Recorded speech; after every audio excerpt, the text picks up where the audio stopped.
calamity has arrived, and it's come in the form of COVID. You know, it's hard enough navigating through all the health directives, but if you paid any attention to the media coverage, and at some point I just had to turn it all off, you begin to understand how easy it is to feel overwhelmed by hopelessness for our world. Combine that with individual stresses and problems on top of families being stacked on top of one another, and then just the opposite, individuals feeling isolated and alone. You can imagine and expect that many feel hopeless in their lives. I believe that it's the whole issue surrounding death that really drives the panic. It drives the fear. This fear that we just can't control, and that's what COVID has done to us. This fear of a physical death that ends life and separates people. Well, in our scripture reading today, we hear of this climactic miracle of the rising of Lazarus from the dead, and Jesus' very public witness and evidence to hold up his great claim that he is the resurrection and the life. So that even in the midst of all this hopelessness that we see around us, that we know that Jesus can provide us truth, Jesus can provide us a future, Jesus can guide us and give us some life. So why don't we just get into John chapter 11 and navigate our way through. This will be verses 1 through 44. So as we're engaging with one another, find your Bibles and let's take a walk in this amazing narrative through John chapter 11. Now a man named Lazarus was sick. He was from Bethany, the village of Mary and her sister Martha. This Mary, whose brother Lazarus now lay sick, was the same one who poured perfume on the Lord and wiped his feet with her hair. So the sisters sent word to Jesus, "Lord, the one you love is sick." Now, I can't help but draw connections with what we're dealing with today, and when someone gets sick, you see what's the reaction of many people are around us. They're pretty much, I would put in a state of panic almost. Not enough testing kits to go around. What are the multiple systems? Who have you been around? And so this same sort of worriness of sickness that Mary and Martha felt, we can understand today, can't we? They were worried. They were fearful. Otherwise, they wouldn't have sent this message to Jesus. They needed his help. Well, when Jesus, heard this, he said, "This sickness will not end in death. No, it is for God's glory, so that God's Son may be glorified through it." Jesus loved Martha and her sister and Lazarus. Yet, when he heard that Lazarus was sick, he stayed where he was 2 more days. Now, I'm no fancy city preacher, but it occurs to me that if you had someone that you loved, a family that you loved, and you heard that someone was sick, and to the point where they were so worried they believed that death was right on the doorstep, why wouldn't he just go? Why wouldn't he go there right away? He has a totally different reaction than I would expect. He comes at it from a very calm, assured sense of peace, sort of filled with hope and power. And he says, don't worry about it. Death will not come. As a matter of fact, I'm just going to hold here for a little while. This is something quite different than what we feel. This is something quite different than Mary and Martha felt. And we begin to understand something very important about our world today and then. Humanity is filled with fear, panic, sickness, and hopelessness. We need help. And that's why we see in our story today and in our message, in our teaching, in our faith, that Jesus, in contrast, is full of assurity. He's full of peace, of wellness, and the sense of security.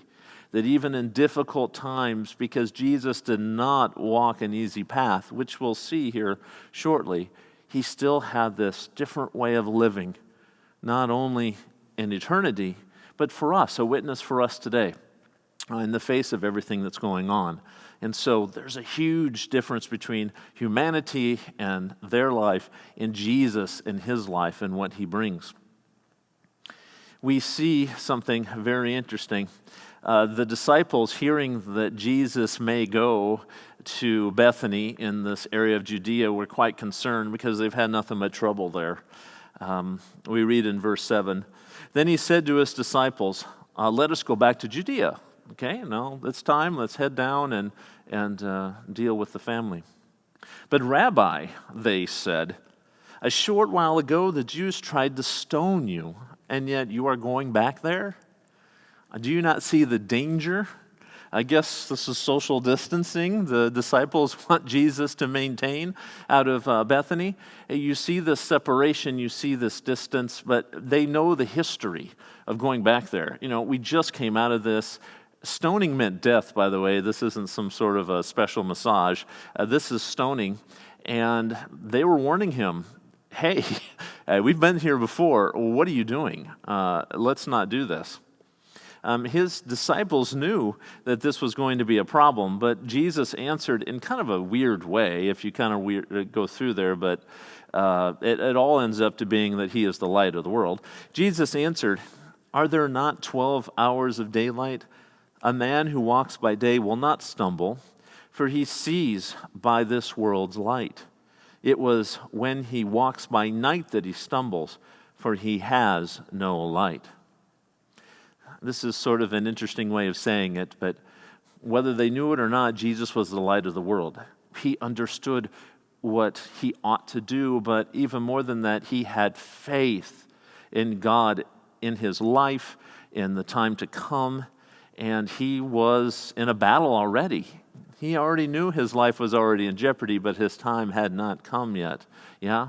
We see all this going on, and in this bold contrast, look at how humanity lives their lives, There is a reason why we struggle with fear. We struggle with all of these unproductive thoughts and in the sense of evil in the world and this presence that fear brings on. We read in Mark 7 as Jesus kind of explains this source for humanity, where Jesus is walking in such assurity and security and focus, and yet humanity seems all over the place.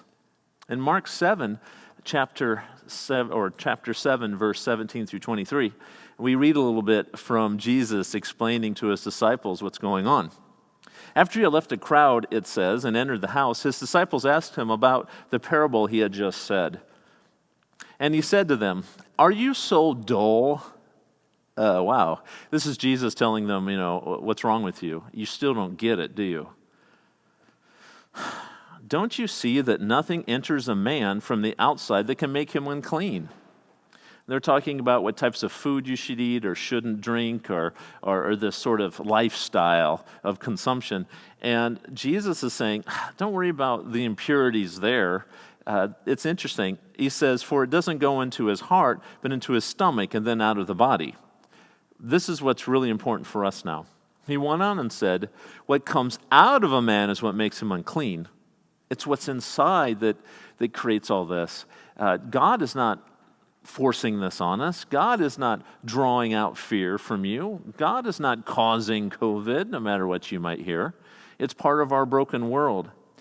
And he says, "From within us, out of men's hearts, come evil thoughts, sexual immorality, theft, murder, adultery, greed, malice, deceit, lewdness, envy, slander, arrogance," and all those folly feelings that we have that just show that this lack of connection with God and his will for our life and in our world. All these evils come from inside and make a man unclean. We see all these traits in mankind being lived out even today, don't we? We see this darkness this dark path that Jesus just warned the disciples about. When you walk with the light, when you're informed with the truth, you make much better decisions, and life is quite a bit different. When you go to a panic mode, when we get all different types of information like we have been getting from beginning to today, I can't tell you how much misinformation there is on the crisis of our world right now. And it's like we're in a digital dark age. We don't know what to trust. We really don't know who to follow. We don't know what to do. And it causes nothing but panic in our lives. I'm witness to this because as things started to treacle a couple of weeks ago on a Wednesday, I was heading down to St. Louis for a volleyball tournament, and of course was turned around because that was canceled. And on my way back, I needed to get food from my house. So I went in just to get the normal couple of days' food, and the toilet paper rack looked like gladiator competitions. It was cleaned out, and what was left, people were fighting over. And then as I'm leaving the store, I find that the hand soap was fully stocked. So I don't know what people think of what's going on here, but they seem to think toilet paper was more important than hand soap. That's where you see panic. This isn't logical. This is crazy. And that's what happens when we live in darkness, when we don't know what to believe or what not to believe, when we question our future, when we don't really know what's going on. All this begins to happen. And it isn't something outside that's causing this. This is that core of the human heart. We just tend to go this way. This is what comes out of us. And this is nothing new for us. This has happened generation after generation, after millennia after millennia. This is nothing new to God, right? And so we begin to realize that humanity has absolutely no hope in saving humanity. We just don't. Good luck. Secular humanism, down. And we see how all this happens even in today's world. We need help. We need a lot of help for our lives. And so Jesus would continue now on with the story. Jesus told them plainly, Lazarus is dead. And for your sake, I am glad I was not there, so that you may believe. But let us go to him. Do you see the difference between the panic of the humans and the surety of Jesus? And if you had to have one or the other, what would you choose? This is something Christianity has. That's something that faith and believers can hold on to. And that's important for us, even today, of course. When Jesus said, let's just go to him now, one of the funny remarks I love is from Thomas. So Thomas gives this really funny remark. Then Thomas said to the rest of the disciples, well, let us also go that we may die with him. It's this wonderful remark. Well, if Jesus is going to die by going down there, we might as well all die. So we're all in, let's go. So you have this sort of cheeky response saying, all right, if you're going to die, we might as well all die together. So they all head off to this appointment. Now, as they get closer, I don't recall any stonings or any difficulties. He ends up getting where he needs to go. And on his arrival, Jesus found that Lazarus, indeed, had already been dead in the tomb for 4 days. And so the reports can be a little slow, letting people know what's going on in this time period. And so now for over 4 days, Lazarus has been dead.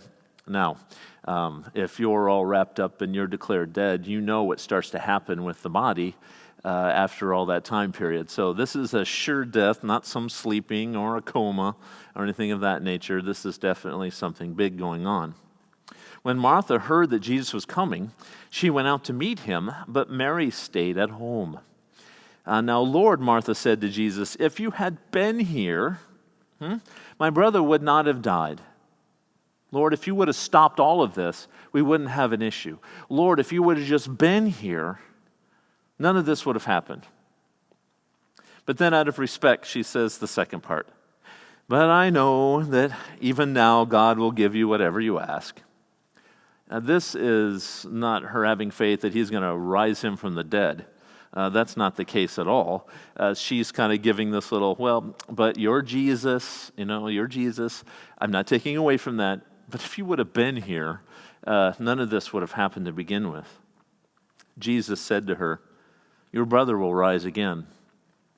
That's how we know she had no expectation of Jesus rising him from the dead. Martha answered, I know he will rise again in the resurrection at the last day. Yeah. We're all part of God, and he'll take us up someday.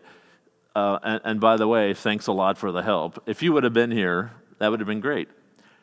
It's like she didn't hear Jesus in what he said. Your brother will rise again. Didn't quite understand what was going on. See, Martha, like us, know death. And short of, flappily saying, well, thanks anyways, thanks for the help, she knew that this was done. I mean, thank you for being here, Jesus. We'll probably have a luncheon later today. We'll do what we can and get everyone together and mourn. And Jesus was, no, that's not how it works with me. We read in Romans 5, the death that Martha knew all too well and that carries with us today.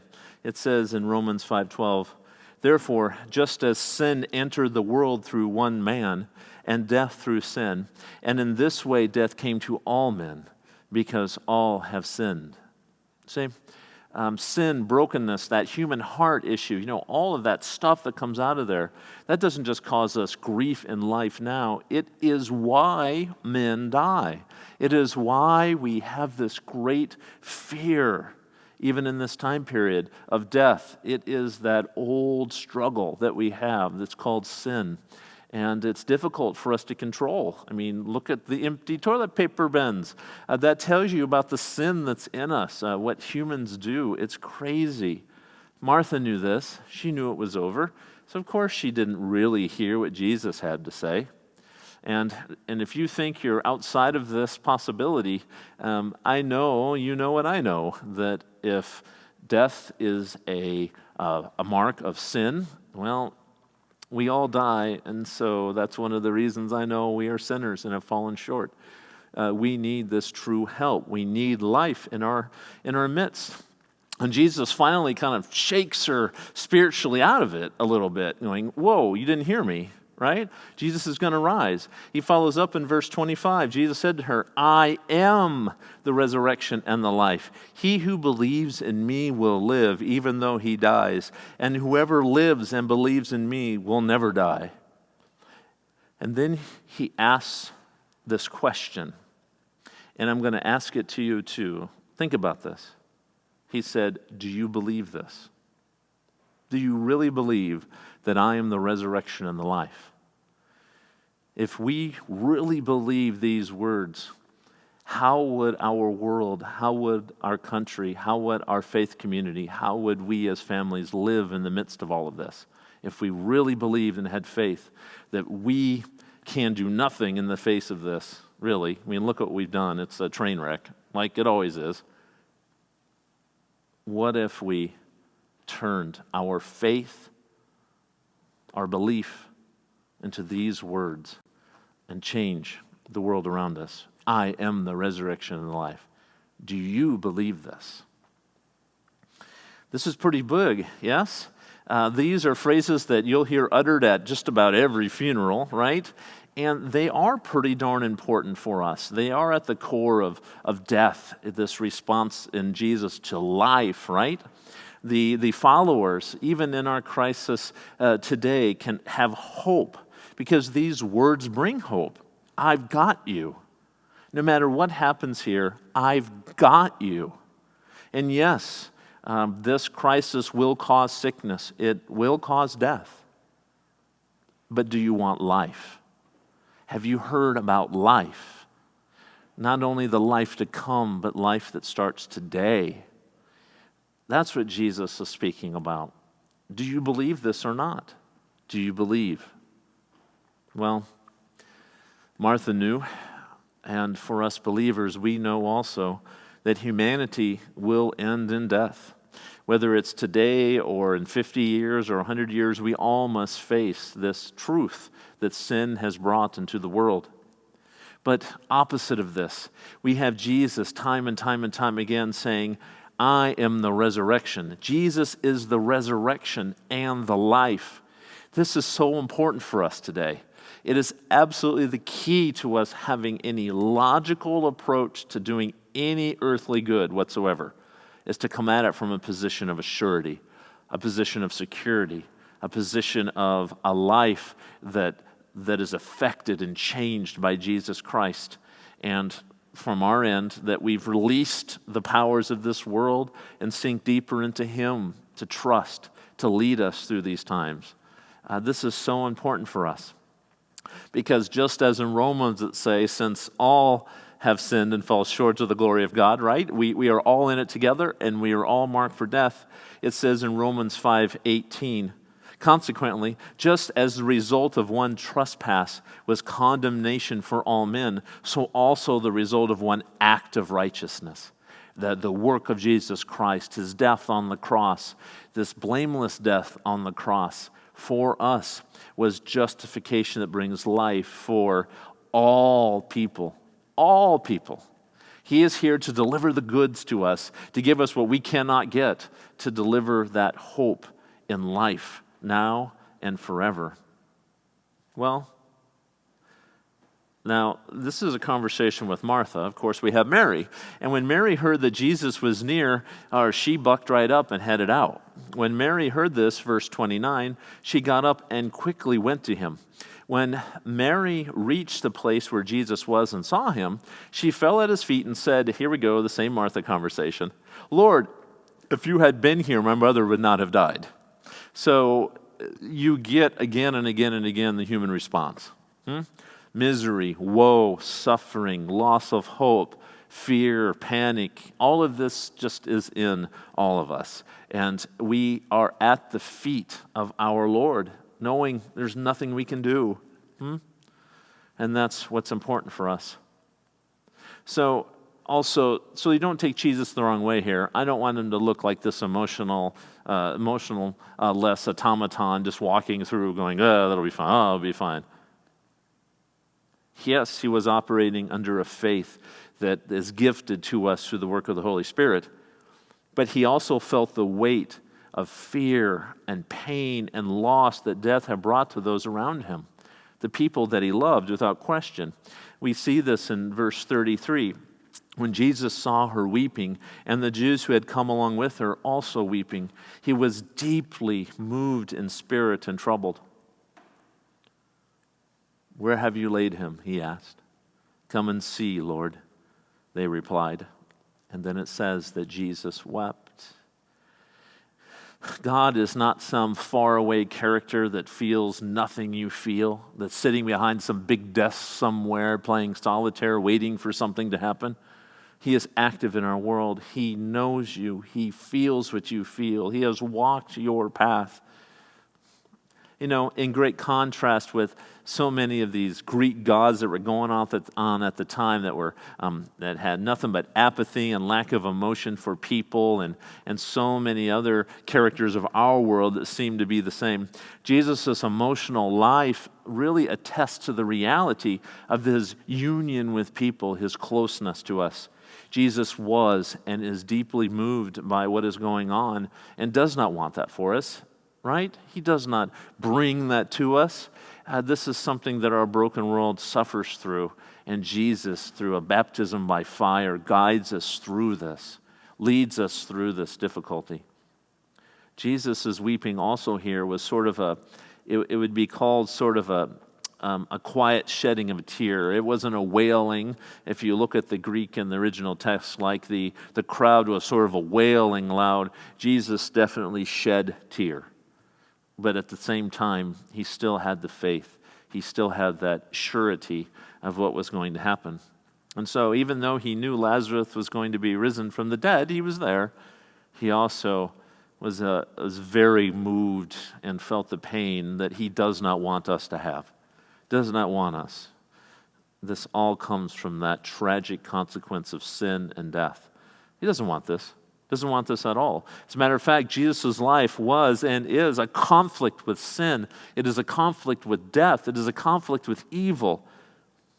He's fighting that sorrow that all this brings, providing us this hope, this light, this, wonderful promise to us that He will care for us.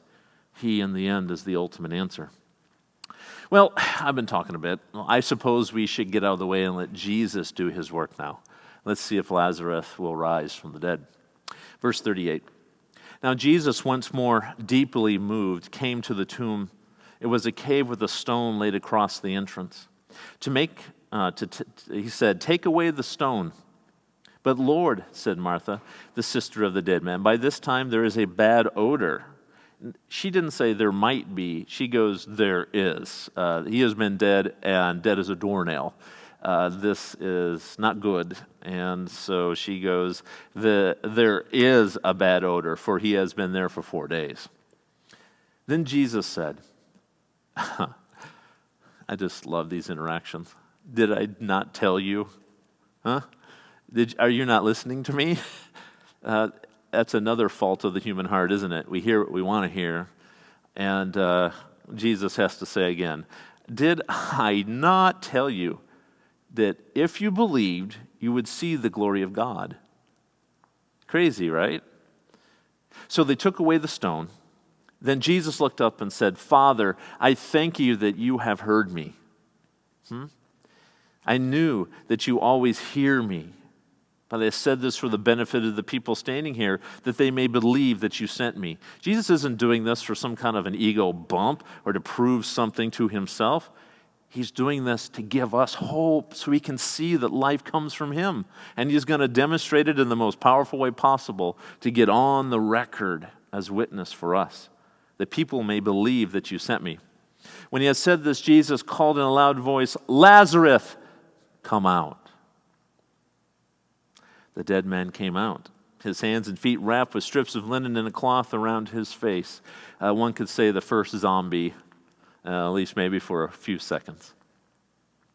Jesus said to them, "Take off the grave clothes and let him go." That was the end of the story. I wish I could have heard more of the reactions and people freaking out and running around going, "What is this?" They were crazy going into this. We're crazy coming out of this. And all he says, and the story ends this way: take his grave clothes off and let him go. Amazing, isn't it? Well, this event is a marvelous picture of God's Son bringing life to people. Many who are dead in sin and trespasses believe and come to life by the power of God. And it continues to happen, and continues to happen, and continues to happen for us today. Jesus has come so that we may have life and have it to the full. Life now, life in eternity, so that we may live. In our uncertain times, it is easy to be consumed by fear and anxiety and hopelessness. But God has not given us a spirit of fear, but of power, love, and with the light of the world, a sound mind to be able to sort through everything coming at us. As we walk through this journey together, let's remember our God is not surprised by any of this. My goodness, go back to some of those great online lessons of history and find out how many times this has happened and will continue to happen. He is sovereign. He is in control. He is great. He is glorious. He is gracious, and he is good. May all of us, may we, without hesitation, find this strength and peace in the truth that Jesus is the resurrection and the life. I have said all these things to you, that in these words you may have peace. In the world you will have tribulation and trouble, but take heart. Jesus has overcome the world. Amen.